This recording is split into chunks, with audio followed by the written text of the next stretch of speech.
Welcome back to another edition of Zero Blog 30. We're back after the longest break in show history. We've been doing this show for a little over 5 years now, and that is by far the longest break we've taken. Our leave got approved, and so we went. We took both blocks, which is absolutely lovely. I saw that this morning, and it was the initial thoughts that I had. One, we're going to talk about it a little bit later, but Secretary Austin having COVID and needing to stay quarantined. If you're going to get COVID on the day before you're supposed to come back from holiday leave, prime. Just absolutely prime.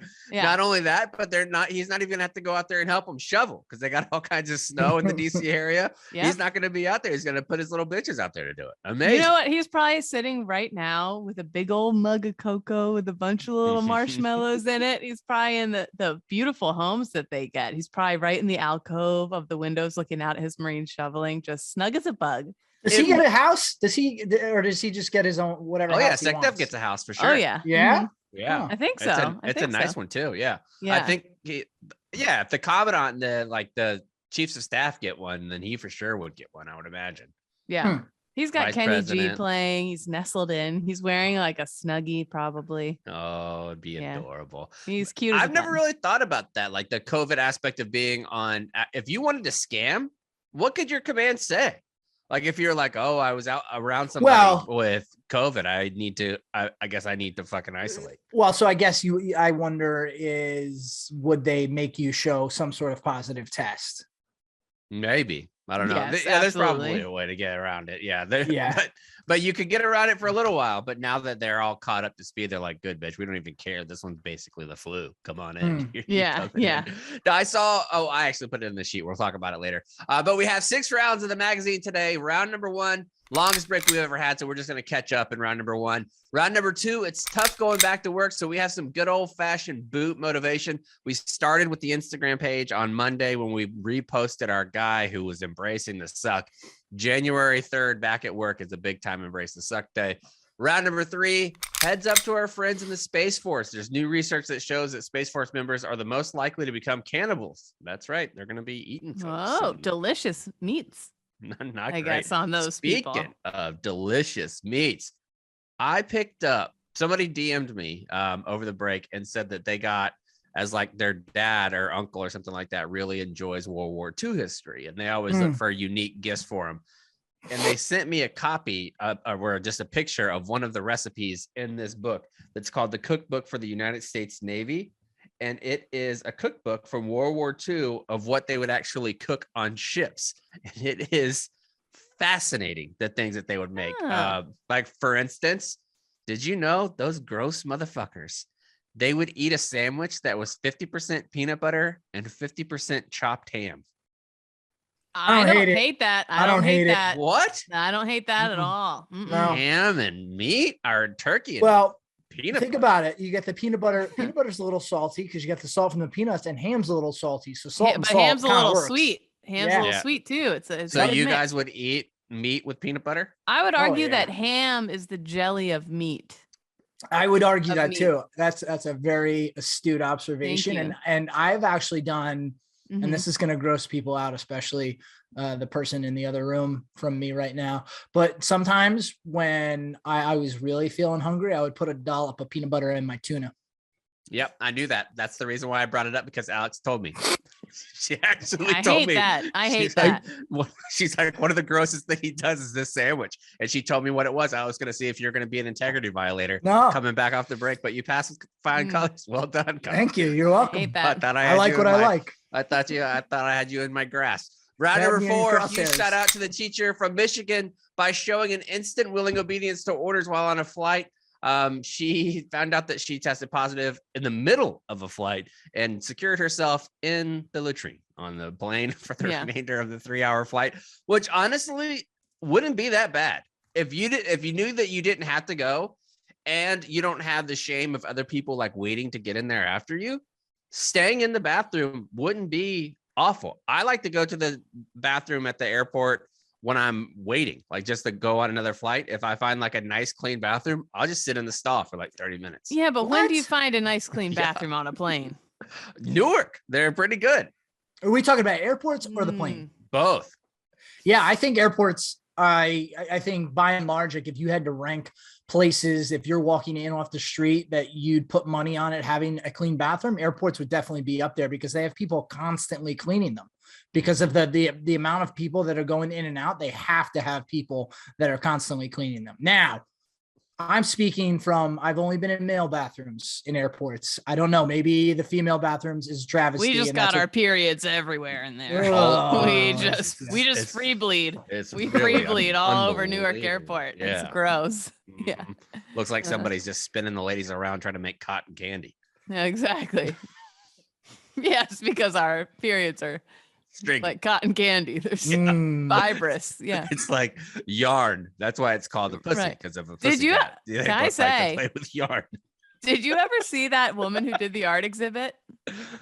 I remember it. Be more specific. She put a bunch of yarn up into her vaginal canal, and then she sat in the museum knitting with it. So as she was knitting, the string was coming out of her vagina to make more, and she knitted a sweater for a month. And so during the part of the month where that's like the grandma version of the banana lady from Okinawa. Yes, no, she's a young lady, and during the part where she got her period, there's like a big stain on the sweater from where she was knitting it. She continued knitting through her period. She put that's commitment. It truly is. It's remarkable. Round number 5, good initiative, bad judgment. A South Korean defects to North Korea and what many would call a huge mistake. Probably just the lieutenant who's a little lost. Probably a little lost. That joke's not over time. And finally, round number 6, it's time to update the safety brief.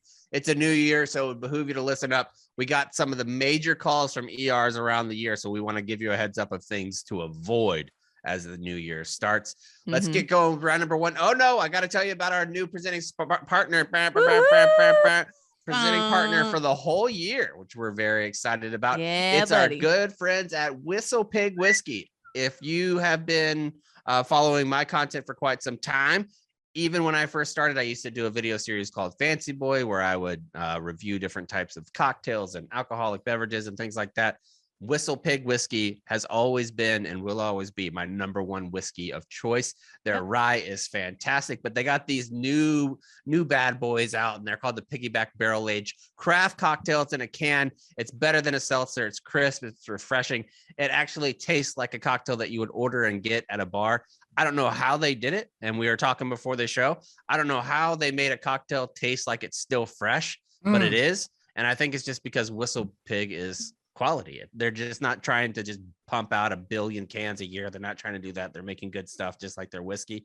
It's made from 100% estate grown rye from the Whistle Pig Whiskey Farm, and it's going to be barrel aged in whiskey barrels too. So it's not whiskey inside of it, which is, I think, a big common misconception. About it.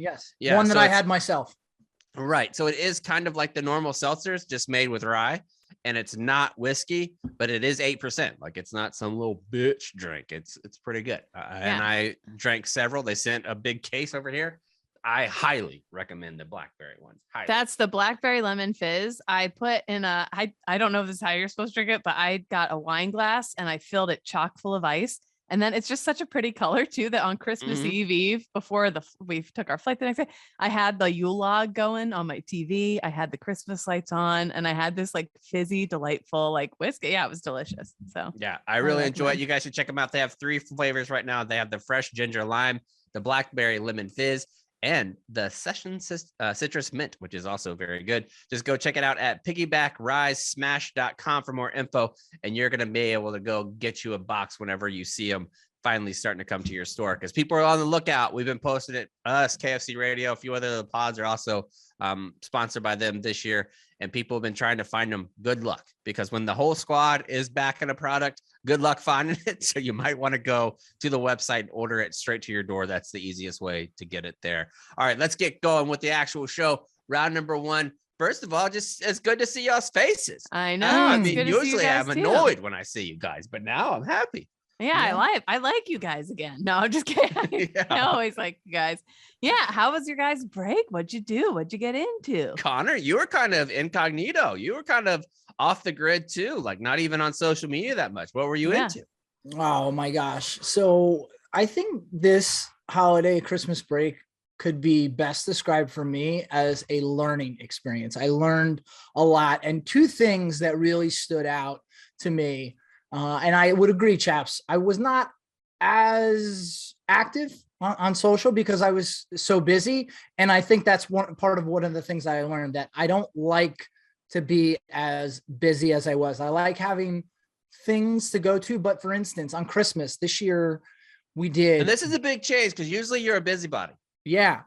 Yeah. But specifically as it pertains to Christmas activities on the Christmas Eve, Christmas, I learned that I don't like doing a whole lot. And I say that because this was the first year that we did both families. So we were in Pennsylvania, and then we were in New Jersey, and we were in 3 different parts of New Jersey. So there was so much driving over the course of a few days that it never felt like we had an opportunity to just kind of relax. It was, we were at this place and went, okay, what time are we going to the next place? And it was just a constant motion. And I realized, as much as, and you know, we're really fortunate, we get to see our families quite often. I would argue more than the average person sees their families.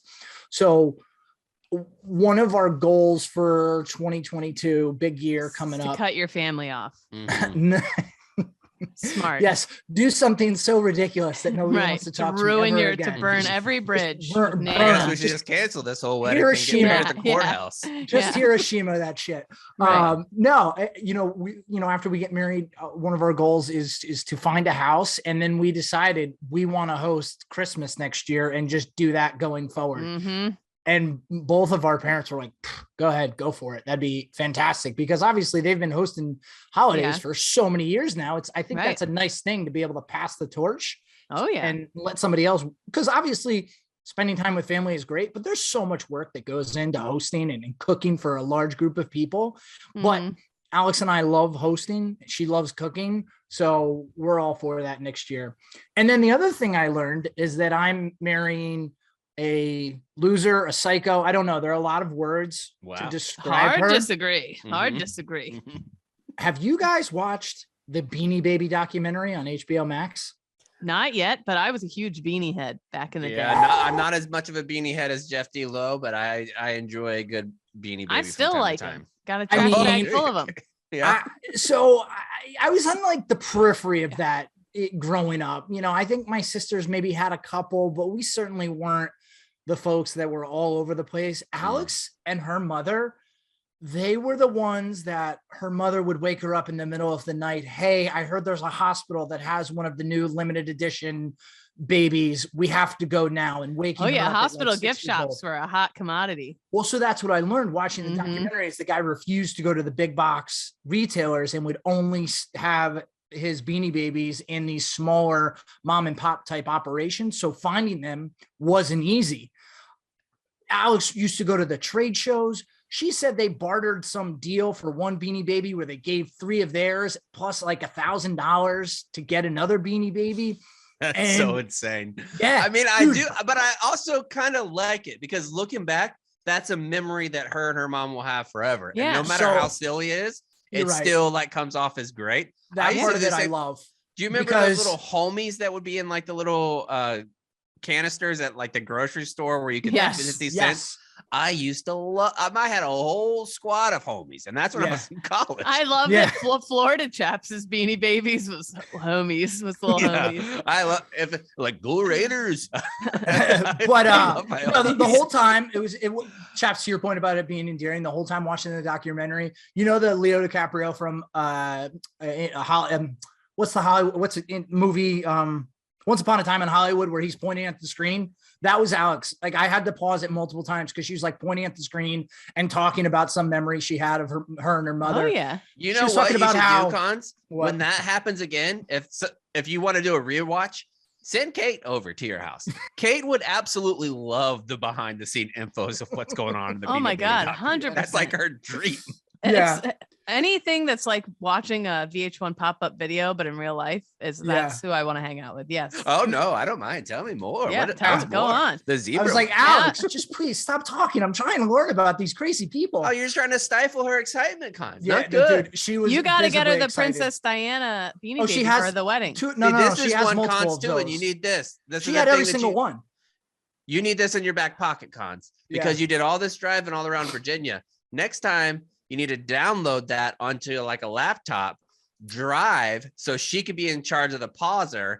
And whenever you're going, like you're just listening, and if you're like, oh, and this one, and then she can tell you while you're driving to pass time. That's a good point. That's a good point. We did listen to a few podcasts and doing that and pausing it and having discussions. So that was an interesting way to pass time on a road trip that we learned we like to do. And the last thing I'll say about the Beanie Babies, apparently my future mother-in-law would go to McDonald's when they had the teeny beanies and buy 20 Happy Meals at a clip.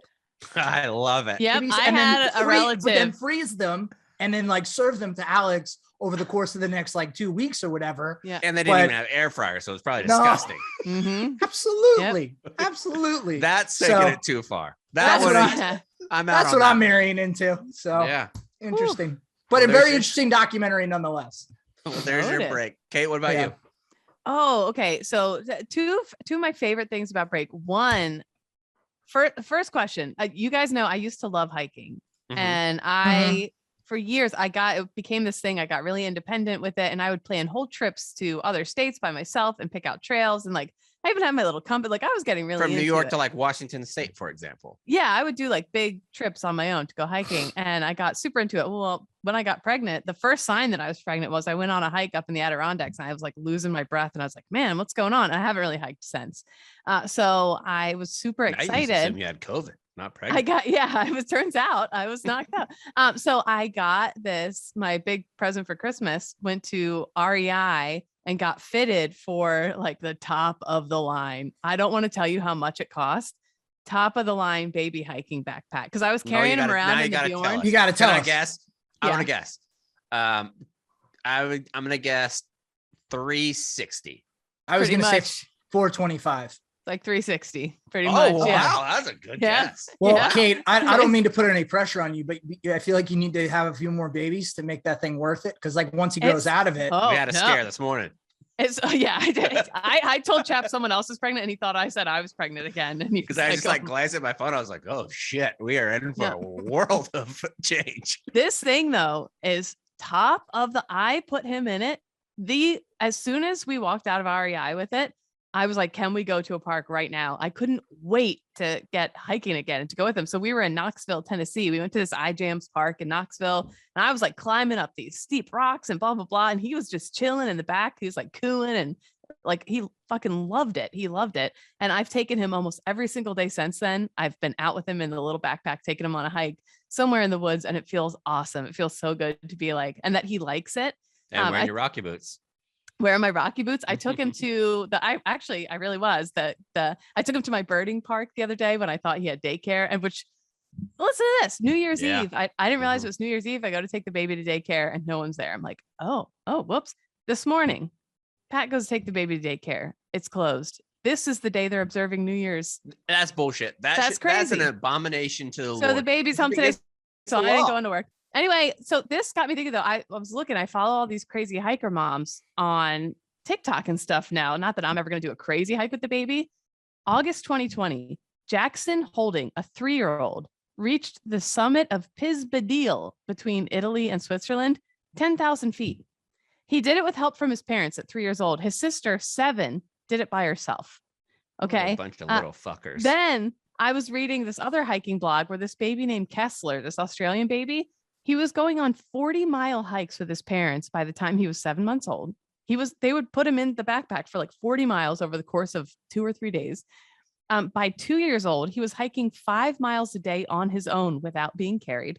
By 3 years old, hiking off trail 12 miles a day, climbing up to 14,000 feet, doing technical rock climbing and multi-day backpacking trips. By age 4, he was hiking up to 14 miles a day, and he has climbed one of the 3 most isolated 14,000-foot peaks in Colorado. He's done over 85 mountains, many of which are class 3 and more in difficulty. This made me feel like a little bitch thinking about when I was in the Marines, and we would do a little 5-mile hike, and people would be like, it's okay. What if that's how you, no, but if that's how you feel as an adult, what does that tell you about this story? That maybe it's not true. Oh, I think it's true. They've documented it. I think there's certain parents out there that push their kids, just like there's some of those kids that If you'd have told me when I first had a baby that you could throw a baby into the pool at 2 months old and they could learn how to like float on their back and shit, I'd have been like, get out of town. But now you could see it where these crazy parents will do it. And I guess it's not that crazy because it works. Like they'll throw them into a pool and they can do it. I believe some of these stories just because I think this stuff is a little exaggerated. Wait till my baby is hiking on his own up Cash is going to be crushing it. Yeah, going up the hills. Yeah. I mean, one of the pictures you got in the sheet here that totally looks photoshopped. No, they're not. Oh my God. I'm gonna force my baby to be an elite hiker just so you can see. So, I believe this family's definitely doing it. She looks way crunchy granola mom. Yeah. Anyway, that's my vibe. That was my really exciting part of the break. So yeah, there you go. I know this. Whatever happened to letting your kids be kids? That is being kids. What do you mean? Climbing around on rocks outside, bro. Hanging out. In what world is that safe to let a child of that age climb a steep mountain? Oh, they got all kinds. I bet that's safer than kids eating fucking Play-Doh. Damn right. Playing with you ever walk through a puddle in New York? Yeah, that's true. It's dangerous. These kids are going to get danger everywhere. My break was fantastic, and it's kind of selfish because my wife and kid went to Mississippi and they left me at home for 5 days, and it was just me and the puppies and Sprinkle Dinkles. Whoa. And it was delightful, relaxing, and it was because I did cameos. You texted me halfway through. You're like, you got to get on Cameo. Yeah, you were texting me too. It was so much fun. Like, I honestly would probably do it for free. Not as often, but I would do it. People were texting me like, hey, my wife has diarrhea. Can you give her a pep talk? So then I would just like riff on their wife having diarrhea for like a minute or two. Okay. It was so much fun. I did it no shit for like 4 hours straight in my backyard, just hanging out by like the pool and stuff. When everybody was gone, me and Gus and Dale were just having a great time. So that was a big plus. Also, like spending time with the family, having a fireplace this year during the cold weather was an absolute game changer. Watching movies and shit together. And then lastly, this is not really a highlight for a holiday, but I've just been having so much fun doing it because you guys know I love messing with Annalise. That's probably one of my worlds. Like if it's not saying like booger platoon and just getting her mad by doing silly shit like that. Yesterday, it was like the last day of break. She had made like homemade biscuits from scratch, which were phenomenal. And I was still like in bed, just watching a TV show. Sprinkles comes up, and Kate, you know what it means when like a cat makes biscuits on you. Biscuits, right? pop on. Do you know what that is, Cons? Have you heard that term? No, I haven't, but I can gather. They like pat at you like they would on their mom to get the milk out. Okay. Well, I farted really loud when Sprinkles was doing that. And Annalise came in. She was like, why are you laughing? And I said, oh, I just did a huge underwear burp. And she said, what the fuck did you just say to me? And I was like, I did an underwear burp. And she's like, that honest to God makes me feel like I'm going to throw up. She's like, that's one of the worst terms I've ever heard you say. Underwear burp.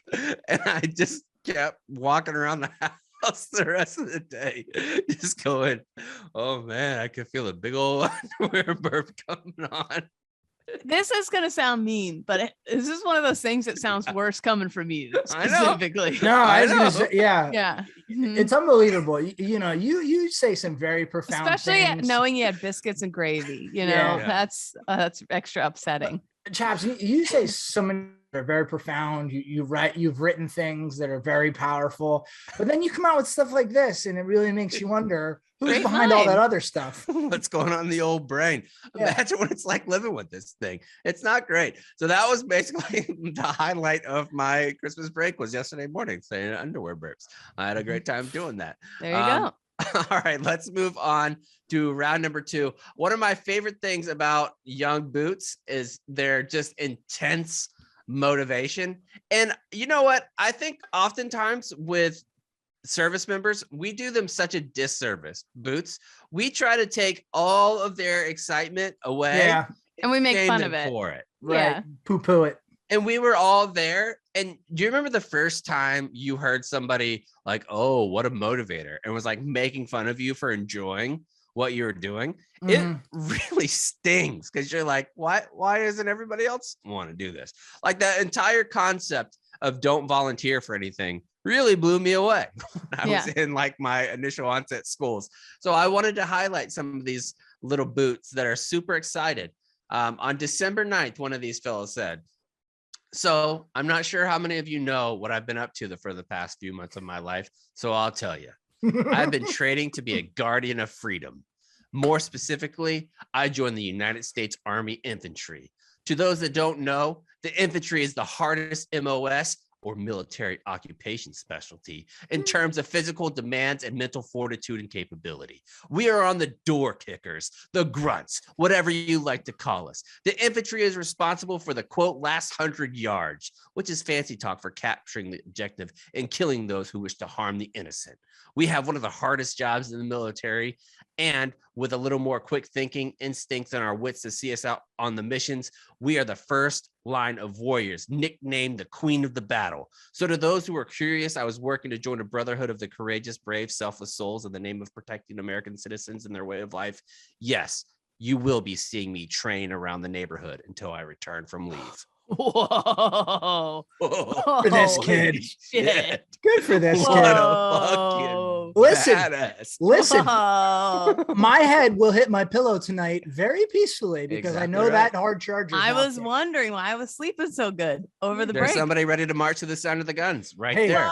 We need them. That's who we need. So And not only that, but we found this one on the old Nextdoor app. Somebody else out there training. Don't worry about it. For those of you around town that have seen a young man running in shorts and what looks like a bulletproof vest and carrying a shovel in the rain and snow, he is not a crazy person. He is our Marine grandson, home for Christmas, trying to do the training he'd be doing if he was on base. The shovel is supposed to be like a weapon he'd be carrying around. So next time you see him out, when he shouts "oorah" at you, shout it back at him. We're proud grandparents. Go USA. Oh my God.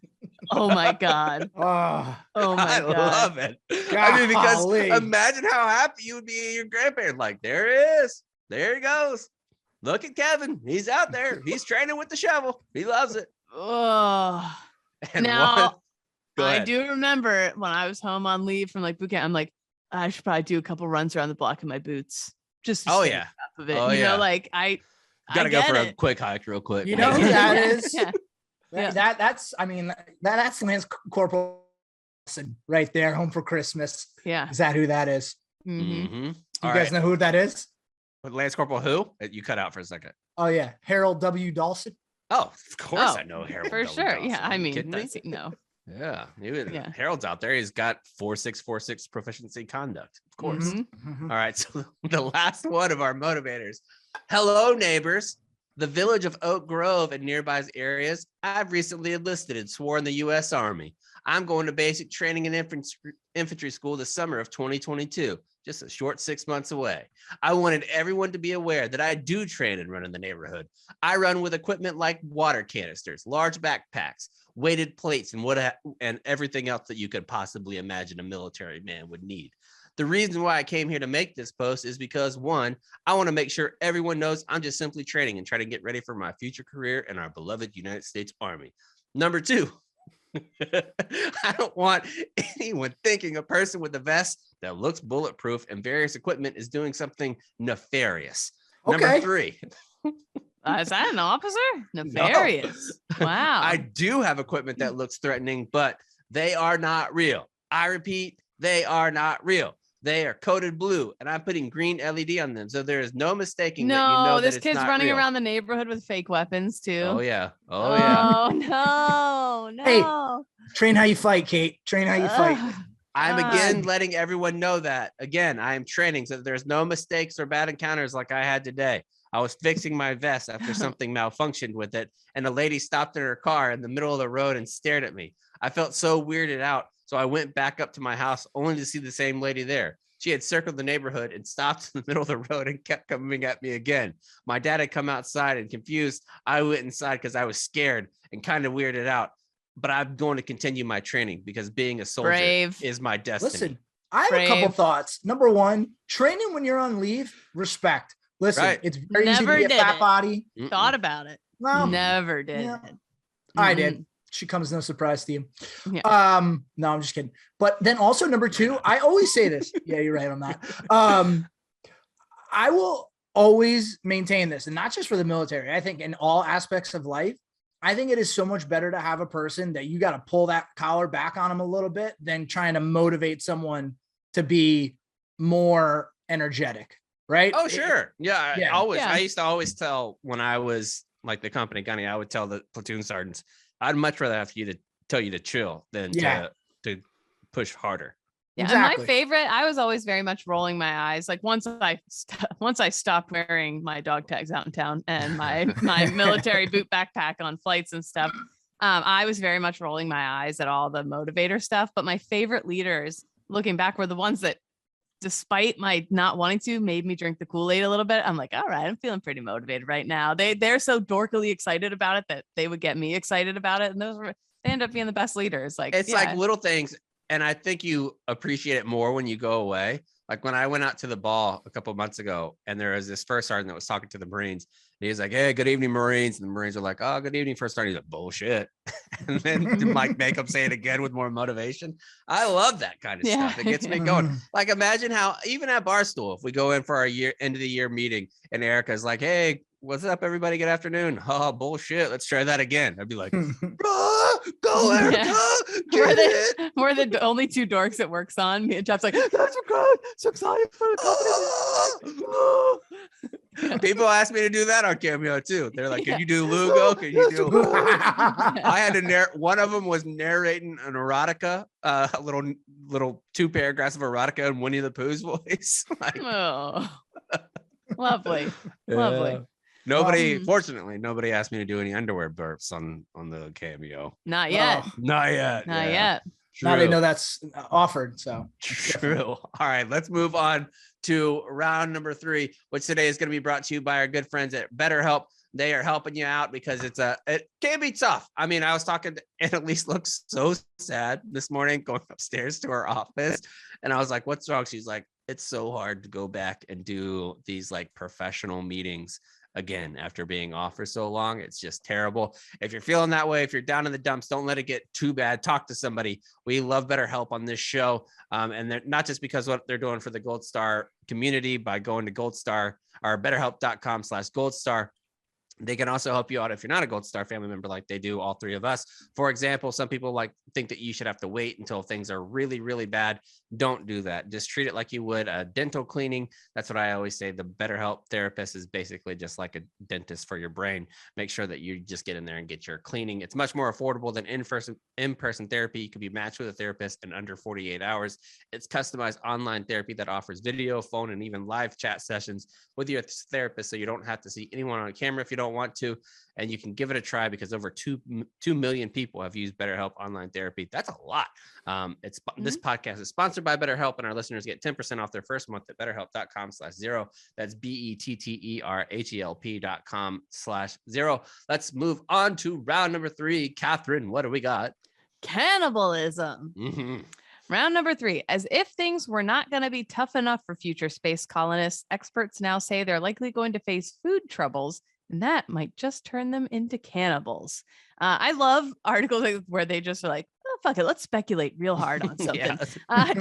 Charles Cockell. It's probably Cockle. I'm calling him Cockell. No, I like it. Give it a little French twist. Charles Cockell, professor of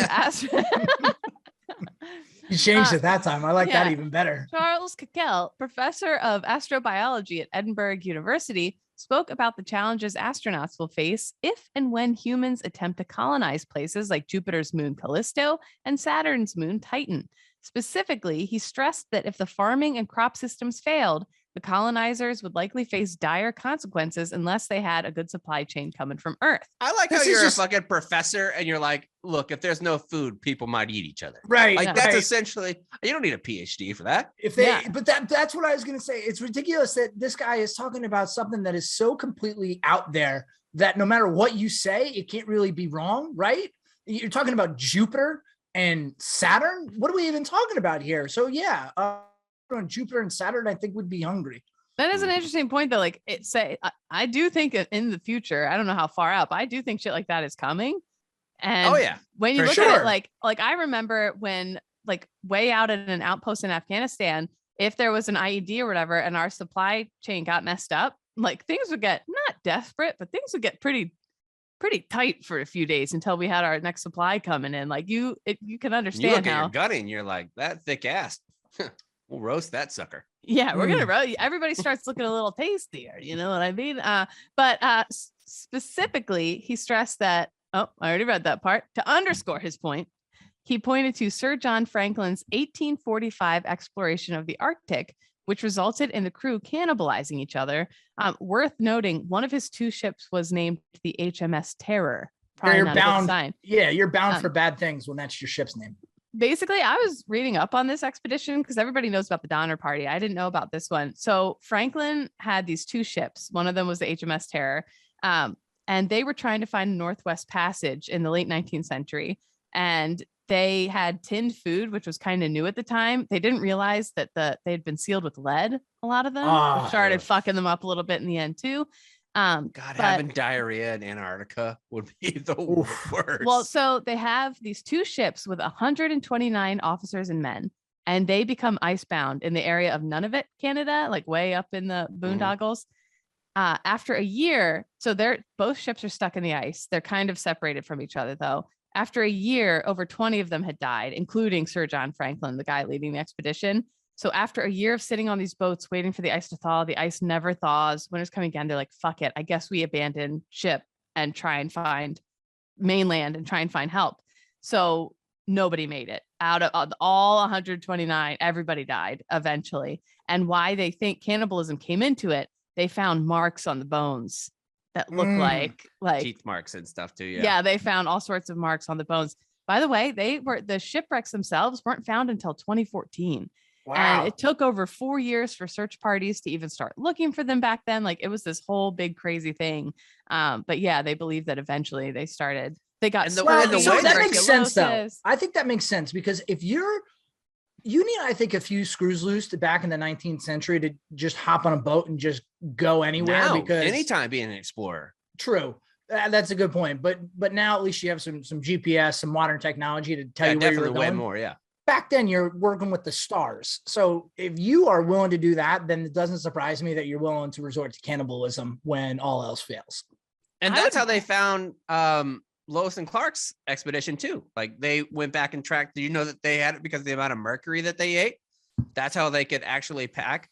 Like they could scan for mercury along these trails and find out places that they actually stopped because Lewis and Clark would leave packed mercury spots where they would shit.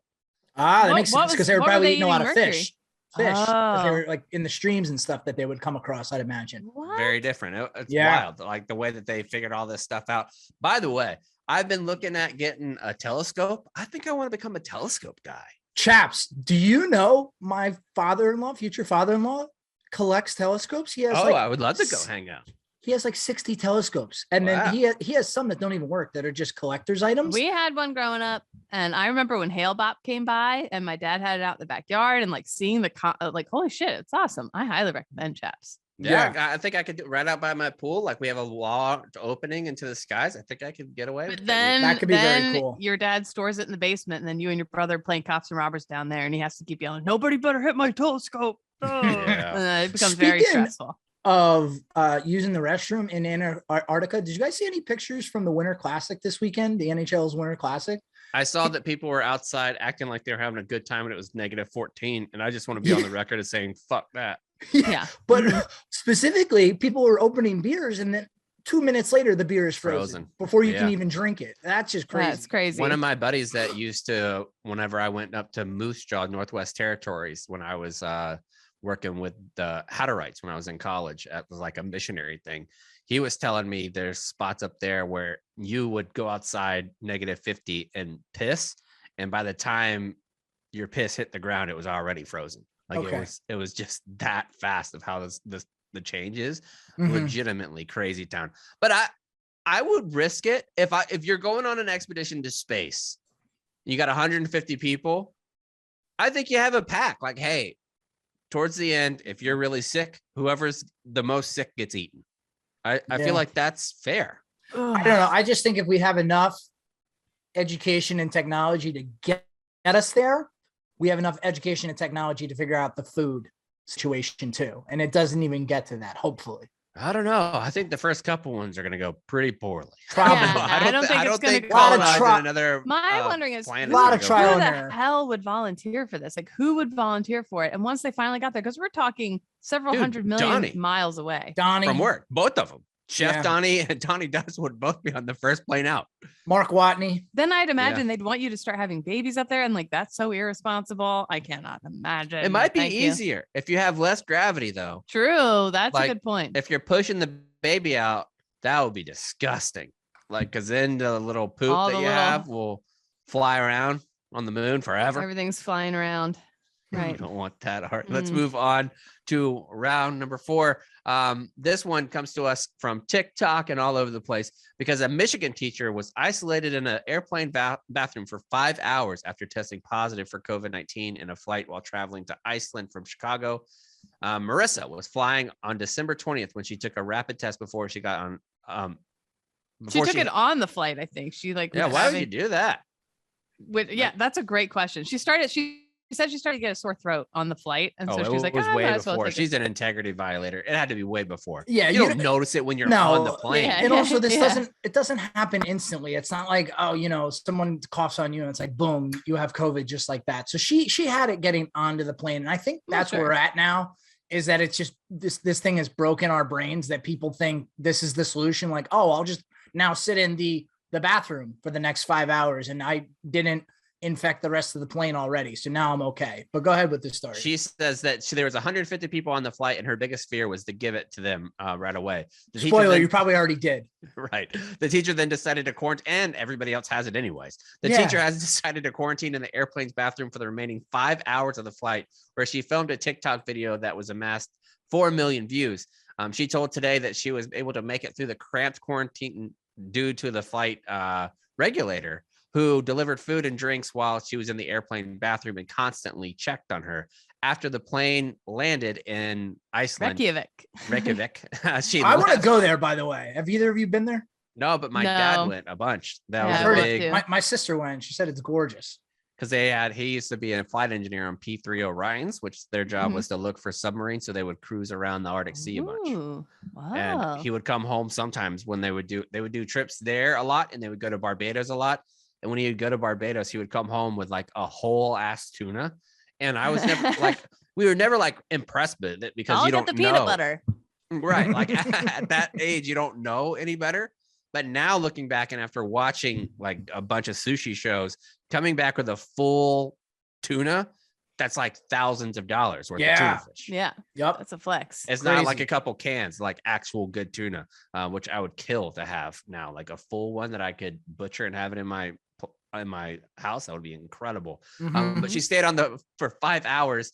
That's basically the story there. I wouldn't do that. Would you guys? I would have no No, integrity. because I'm sorry, like, regardless of integrity, like I already got on the plane. You had it when you got on, so you're not And it's helping anybody. almost impossible. If you watch the United and Southwest and I think who else, American Airlines, they went and testified in front of Congress. It's almost impossible to give it to somebody on a plane Yeah, because the air filtration systems are so good that they filter out so fast that it's almost impossible to catch it on a plane. yeah. I'm just But this lady everyone's stayed in brain that is tiny broken. little Yeah. bathroom forever like an idiot. Do you think Yeah. she thought she was doing a good thing, or was she just looking for I attention? think she knew she was going to go viral. Yeah. I think for sure she knew she was going to go. Which good viral. on her for taking advantage of it. Because if you go viral enough on TikTok, you get paid. Might as well. Might as well. I'm Yeah. trying. And then Secretary Austin yesterday at 6:50 p.m. Made a little announcement. Kate, you want to go through that? Sure. He said, I've tested positive this morning for COVID-19. I requested the test today after exhibiting symptoms while at home on leave. My symptoms are mild and I am following my physician's directions.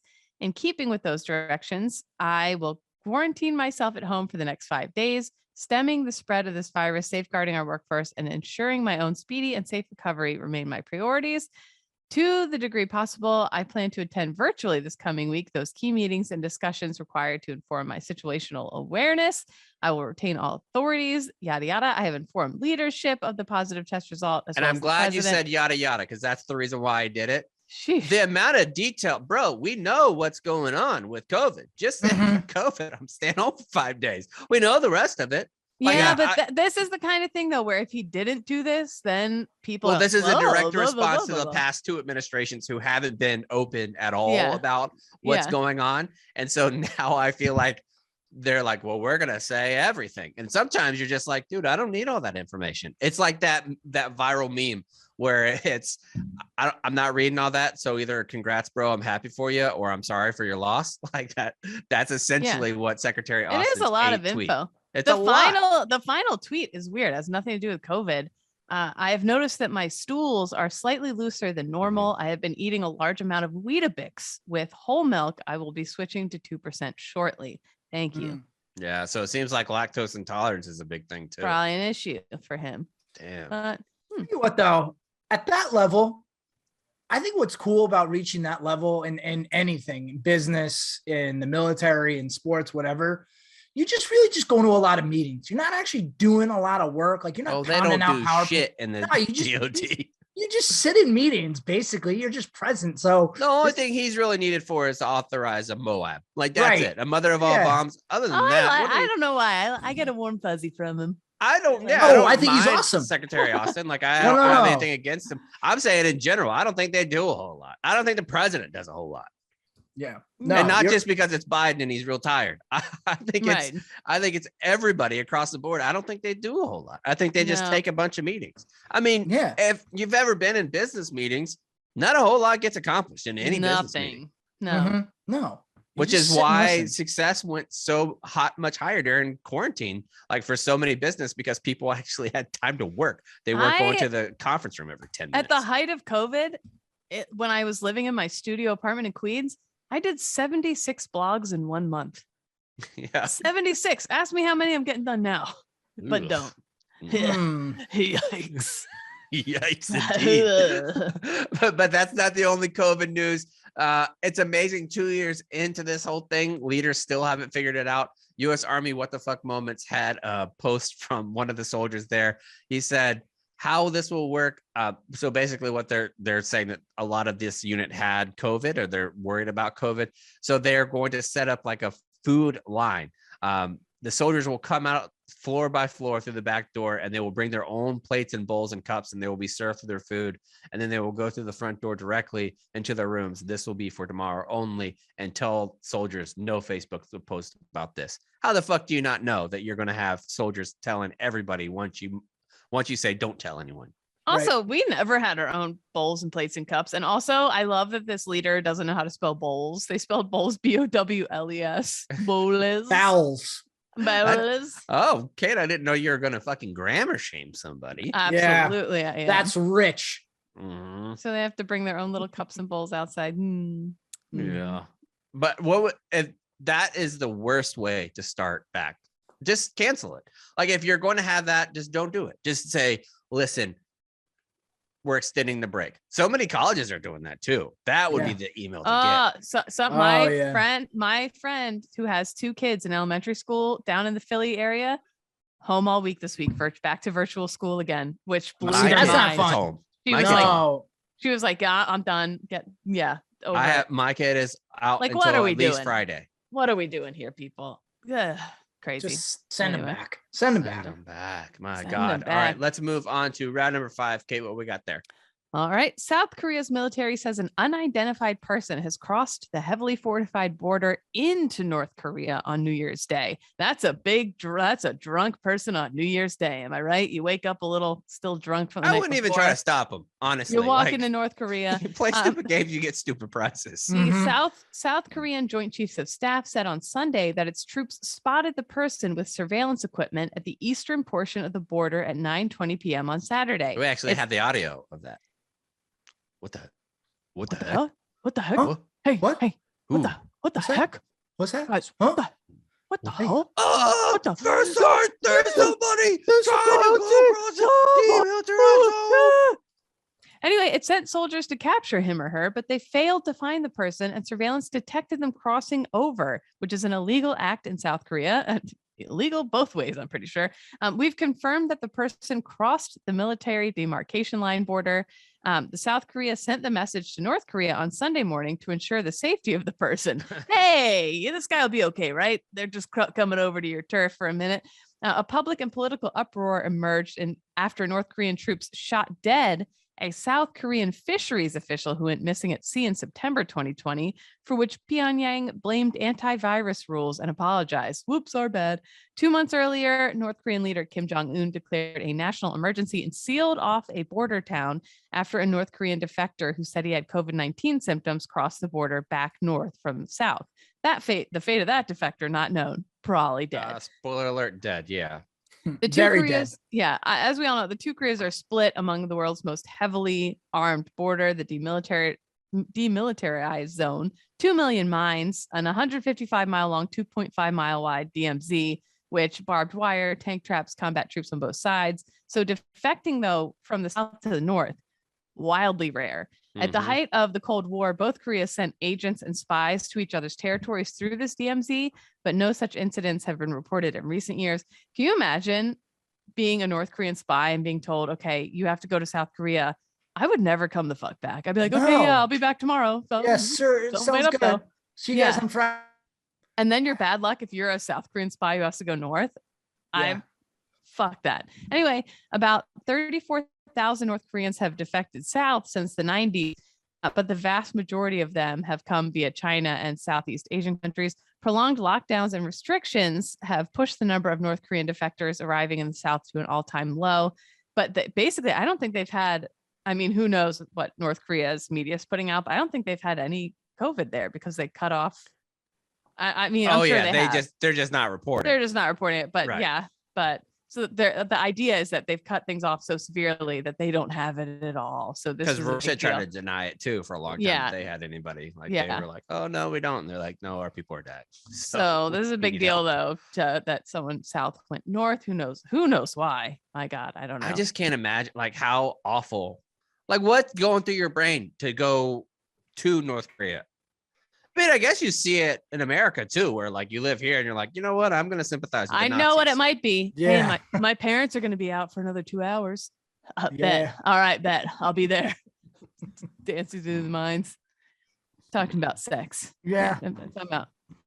Yep. Speaking of sex, let's move on to round number 6 because the Consumer Product Safety Commission has released their database of emergency room visits and reasons why. And we have some of the best ones that they mentioned that you will go to an emergency room. I think being an emergency room doctor would be the most exciting job in the world on some days. Like some absolutely. Days, like saving somebody's life would just be a thrill of a lifetime. Like, and you get to do that consistently.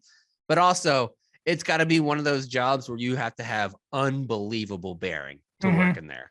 Yeah. Like, your ability to deal with stress. Yeah. Listen to some of these things that people are in the emergency room. Put a padlock on his penis with no key and unable to remove it. Lock had to be removed by a locksmith. Imagine being that locksmith that gets the call. Yeah. I mean, I don't think that's covered under AAA either. No. One was a little boy who was in a ball pit when his brother jumped in and landed on top of his penis. That happened. Dude. I imagine little kids get so many horrible, I don't know, but I have had a couple of friends who, when they were younger, like smashed their balls and stuff doing skateboarding and whatever. Dude, they get hurt in the craziest ways and places that you wouldn't. McCartney cracked their pinky bone in 3 different places because they found some little hole in the top of the monkey bar and decided to see what was inside it and put their pinky in. And then swung to the bottom and broke it at church. Oh my God. Nope. Yeah. No thanks. Yeah. And like, how as a parent would you ever be like, let me inspect the top of the monkey bars to make sure that it's not rusted? Mm-hmm. Like, you would never do that. That's just what happens as a parent. Yeah. The next one was moving Christmas decoration and fell down a flight of steps, straddling the post on the banister. We also have a classmate put a zip tie. I've done that. How many banisters have you guys ridden? Oh, a ton. All of them. Yeah. Amount. Banister goofing's no big deal. I thought this was gonna smack. You remember that viral video a few years ago where they were at like the airport and they're going down the escalators and those little knobs. I think they have like LED lights in it. And one dude took it straight to the gooch. I mean, it was head-on taint collision. That was brutal.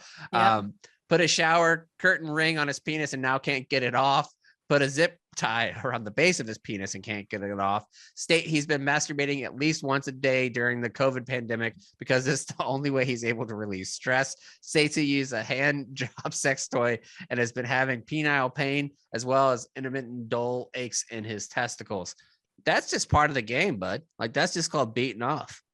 Yeah, you work any muscle too much, you can be a little sore, you know. That's exactly is right. the penis a muscle? No. Yeah. It's not. Is it? No, I don't think it is. It's don't think fat. it is Isn't either. it just a blob of fat that gets No. bloody? A Filled with blob blood? of fat. Maybe we should move on. It's not a bone for real. Whatever. Fucking weird dick pad. Looking like a fat little blob of fat cock. No. Dahmer Kate's boyfriend, Carlos Fat Cock.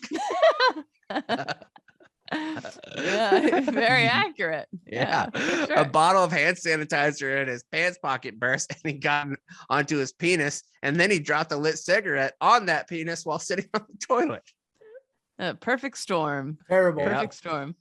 Tried to cut off penis with trauma shears in his sleep. That happens to who Whoa. among us? Who among us? That would happen to Feidelberg. Yeah. Drilling wood when he accidentally dropped the drill onto his groin. Oh man.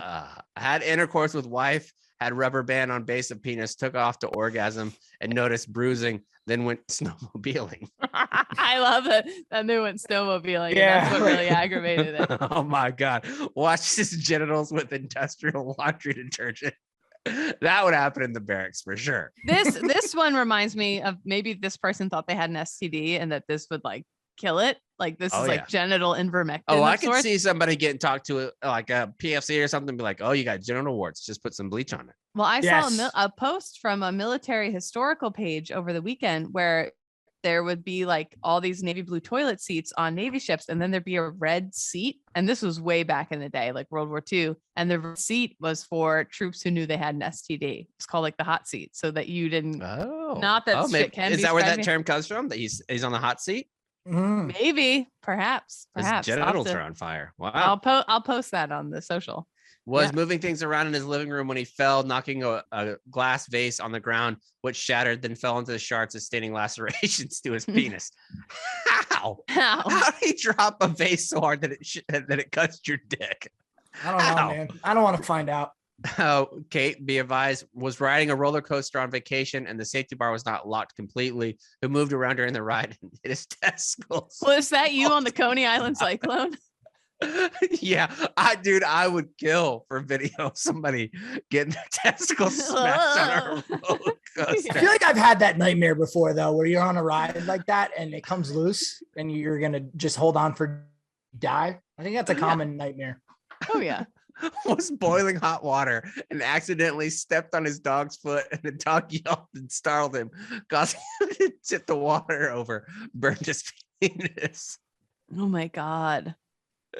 Was naked getting out of his closet and glass figurine fell onto his testicles. How does that happen? The last one was helping his friend move some stuff in the dark, so he had to use flashlights. One of the flashlights would not go out. He tried to take the battery out when his battery acid got on his penis. How he was fucking that flashlight. Like these excuses are because what are you gonna say? Honestly, like if you come in with battery acid birds on your dick, that's the best. I mean, these are pretty good stories to come up with in the heat of the moment when you're sitting on the hot seat. Sure. I mean, this last one too. I'm sorry. This person going to the bathroom on their hoverboard, and then the hoverboard dragged him on the floor and his penis got dragged across the floor. What are we doing? That's insane. I'm glad I don't have one of those. There's a cartridge of pepper spray on his keyring and opened it while it was in his pants pocket, and it got into his scrotum and his penis. Can you imagine getting pepper spray down there? Dude, like they tell you, that's the reason why they tell you not after you get OC'd, not to take a shower, like to do the hose off in the yard. Because if you go in, you can get it into your flaps or into your slit. Thank you. Jesus Christ. What? I didn't know we were going to be dropping a slit. I wasn't talking lady slit. I was talking dude slit. Urethra slit. What is it, dude? Like when you have your head of your dick and it's cut. Like it's the urethra. Nobody. It looks like a little turtle's mouth.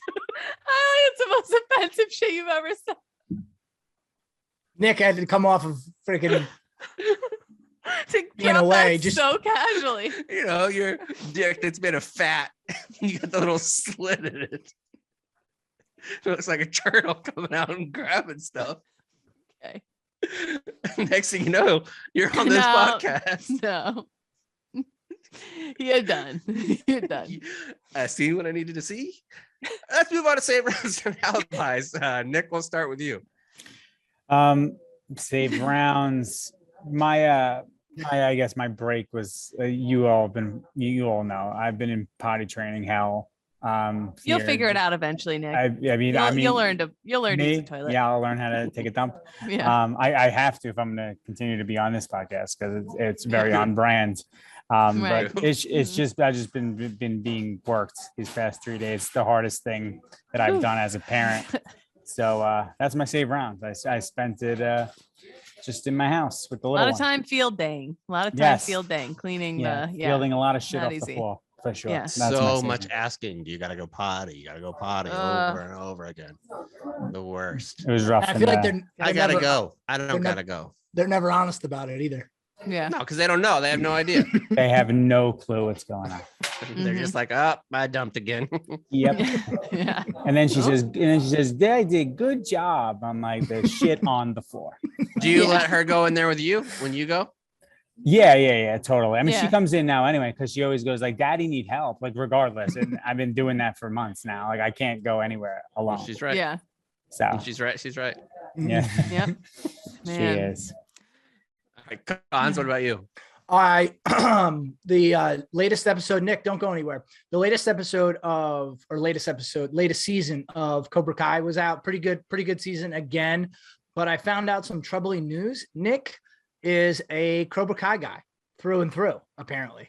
Oh yeah. So yeah, what's that about? In my gym, in my home gym, I have the Cobra Kai flag. Strike first. So wow. Big time Cobra Kai guy. I'm a big You're a big heel guy, right? Like I love. All right, that makes sense. I love the heels because there's always a redeeming quality about them. And as you see now in the Cobra Kai franchise, they have now Johnny Lawrence is now more of a baby face. I love when the heel goes to the baby face. It's when like, you know, they become the biggest they've ever been. So I'm a romantic when it comes to heels. Big time heel guy. And especially if a heel's wearing a nice fitting shirt where it's the shirt fits tighter around the arms and the shoulders are designed specifically for a man's body. Ooh. It's flattering for any other type of body too. But we have long body options for tall guys. This part's not for you, Nick. And they also have 3X. Well, how do you get one of those? This sounds amazing. Oh, well, I'll tell you, Kate. The first thing you might notice right out of the bag is how soft these motherfuckers are. People have been literally retiring their old shirts because they can't go back to the cheap shit material they used to have. It's affordable too. It's the same quality you get from a premium clothing brand, but at a better price. It's their one-stop shop for men's essentials. They're super easy, simple to fill out your wardrobe essentials from the flagship tee to the polos, which have the same flattering fit, to underwear designed with a pouch to keep your boys comfortable, to keep that fat dick of yours good. Keep that man slit. You got that right. Get discounts on the sale page for up to 50% off select items. They have some philanthropic efforts as well. The True Classic donates 10,000 shirts a month to homeless veterans, shelters, schools, and communities in need. They also help build over 35 tiny homes for homeless veterans in Savannah, Georgia. Go to trueclassic.com for 20% off. Use the promo code ZBT. Again, go to trueclassic.com and end the search for your perfect shirt right damn now. Cons, what do you got for your safe rounds? Yeah. So over the last few weeks, I've had to deal with various customer service people for various reasons, whatever. I always do my best to be extremely, extremely polite to customer service people because obviously they're helping you deal with a problem and they didn't cause the problem. But it made me wonder, why would you ever sign up to work customer service? Because more often than not, you're getting people at their worst. They're screaming and yelling. Let me tell you something, Cons. As someone who has worked many customer service jobs, you usually really don't sign up for it. You find yourself there. Yeah, Okay. So thank you need for to your pay the kindness. old bills. You're Yeah. in Aunt Peg's basement. Money Why is don't you tight. just rely on your West Point education? I don't understand Yeah, why would you do yeah. that? I don't get it. Yeah. Why wouldn't you just get a really good job? Yeah. So you don't have to do customer Why are service. people Yeah. choosing to be poor? Can you just not? Yeah. Yeah. Anyway, I don't get it. No, that was another thing. I tweeted this morning. It's like people who like to complain about all the New Year's Eve resolution people who show up at the gym. I said, there's a real simple solution. You could just make a boatload of money and buy a huge house and just put a gym in your own house, and then you don't have to worry about that. I mean, that's your very choice. true. Right. That's true. So That is exactly That's right. damn true. that's all I got. To maybe just buy a bigger house. All right, Kate. I couldn't believe how many people took that very literally. It's still scary. It's scary out there. I had a VA appointment this morning to kick off the new year. Dermatology, because I got a lot of people in my family with melanoma, the serious skin cancer. They're gonna say lice. So lice, a lot of people. So I went and appointment What was if today. there started to be a lice outbreak like there was COVID? People would be losing their shit. I would. That's the one that would make me move to the middle of nowhere. Yeah. Make me move to the middle of nowhere. Well, so I go, and the guy was late, whatever, no big deal. But I go in and you have to like strip down for a dermatology appointment because they're looking at your skin. I pull out a note card. Last night I stood in the bathroom mirror and marked off every weird thing about my body. And I was like, I'm gonna make this guy look at all of it. She came prepared. I like that. You did like an NCO leave checklist on your body. Yes. I was like, I had like 15 little things. I was like, you gotta look here and here and here and between my tits for this wacky thing. Anyway, so kicking off the New Year's out, but it was weird. Fucking VAs, man. Why are they all look like, I don't want to rip on the VA, but the design. They all look like prisons from The Wire. They look like prisons from The Wire. Yeah. I go in this room, the changing, there was a giant window in the door that I could, the glass was like fuzzy, but I could see his face. So I'm like, I know that everyone can see me changing in here, which sucks. And then, so I was like, what else am I gonna do? Then he brings this other woman in and she's standing in the corner. And he doesn't say who she is, what she's doing in there. She's an observer. They have to do that. Did you not know that? I had no idea. It was never explained to me. If you're naked at the doctor, like if you could be considered, they're supposed to have somebody else. They're not supposed to be in there by themselves. So let's bring in more people. I just thought it was weird. But they should definitely say who it is. No, he never said her be like, name. hey, this is Julie. She's in here. She's not checking you out or anything. Yeah, she just wants to make sure that I'm not a big hornball. It was this old lady wearing like semi-casual business attire who just stood in the corner. And I was like, Ruth is lovely. I was like, hello. Okay. And of course, I wonder what that job title looks like on like USA Gov. Yeah. Like, what is your USA Jobs? Like what you're an assistant that looks at other people's bodies too? If you were the urinalysis watcher, this is a perfect job for you.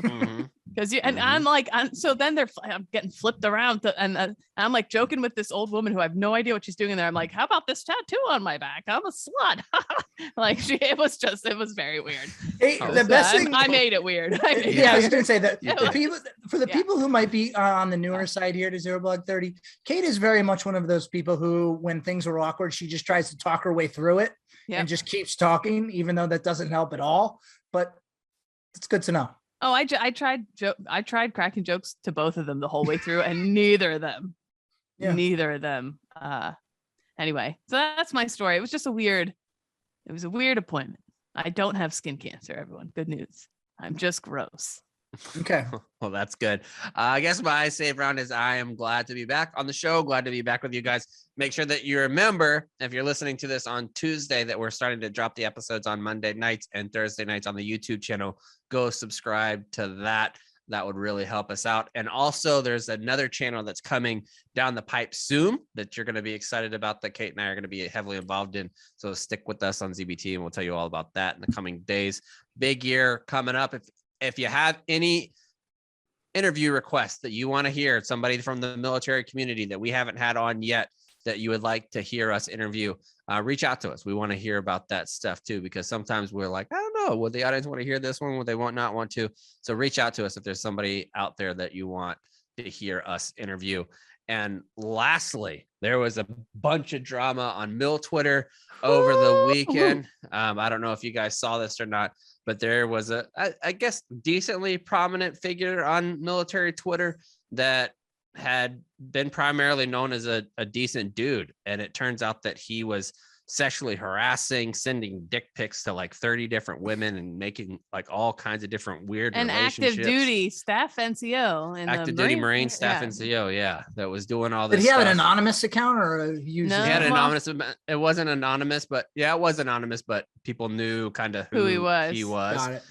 And I spoke with a couple of the women that was happening to this weekend, and we were going to have them on the show, but we wanted the correct route to happen, and not the first question should not come from me about come that. from NCIS, NCIS or CID or somebody. But we want to point out that trust your instincts. I guess after like listening to all the stories and reading everything, trust your instincts. Like, and that not just in like a sexual way or like if somebody's being creepy, but just in general.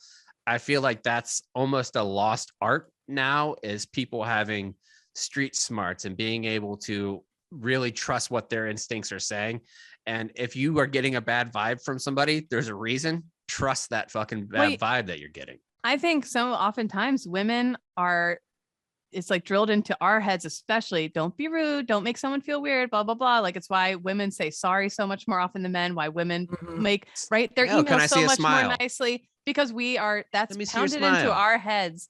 And so I think when it comes to people like that, we're often very hesitant. Well, gosh, even if someone's being shitty to us, we're like, well, gosh, what if we're wrong? We don't want to put them out. It's like this, it sucks. And a dude CEO carries himself a certain way and he's a leader and demonstrative. A woman CEO carries herself the same exact way and she's a bitch. And like also that's oftentimes society. In the military, from what I saw, whenever a story like that came out, even if it was the woman who was the victim, the narrative always was, well, the fingers started getting pointed at her instead. So I understand why a lot of women. What did she do? And if you don't realize, because once women started piecing the puzzles together, then so many more stories started coming out. But when you think you're the only one, it is really scary to come out and talk about it and say something. So I get how that shit can happen. So and this is a terrible story, and it affected a lot of women. They're feeling real down and used, and it was depressing, like reading some of the stories. But I do want to mark some of the positive things that happened. One, it was the women who realized it and they put together the action plan themselves, essentially formed a group chat. And they're like, this isn't going to happen to anybody else. Two, I want to give a shout out to the major general in the Army. She saw what was happening too, because she's pretty active on Twitter, immediately contacted the command and started saying that an investigation needs to happen. And when you have people publicly and immediately making statements and saying we are going to investigate that, I feel like that makes a big difference, because for so far and for so long, like leaders have been like, oh, well, we got to wait till the investigation comes out. Yes, when you're giving specifics, but when you're talking about overall demonstrative actions that people are doing, it is totally fine for a leader to say, I recognize that this is an issue. We are going to take care of it. And this is how we're going to take care of it. And then don't say anything else. I feel like that's an appropriate way to do things. Like these women were obviously harassed. We're going to investigate, trust that we're going to investigate because it's going to happen. I love the move from her. I thought it was great.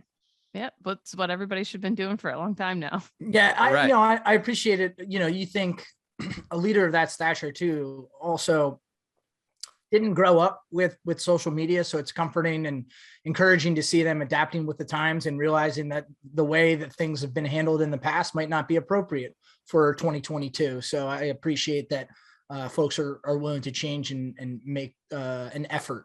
Yep. And as soon as she sent out the tweet that she was going to look into it, I DM'd her and said, thank you, ma'am. And she said, thank you, but nothing to thank me for. It's what we are supposed to do. And I told her, yes, but we haven't for so long. And it's great to see somebody in your position act immediately and publicly. And I think that that's what we need. That's a legit change in culture of we're going to call this shit out the moment that it happens and we're not going to tolerate it anymore. Yeah. So it was great to see. Sound the retreat.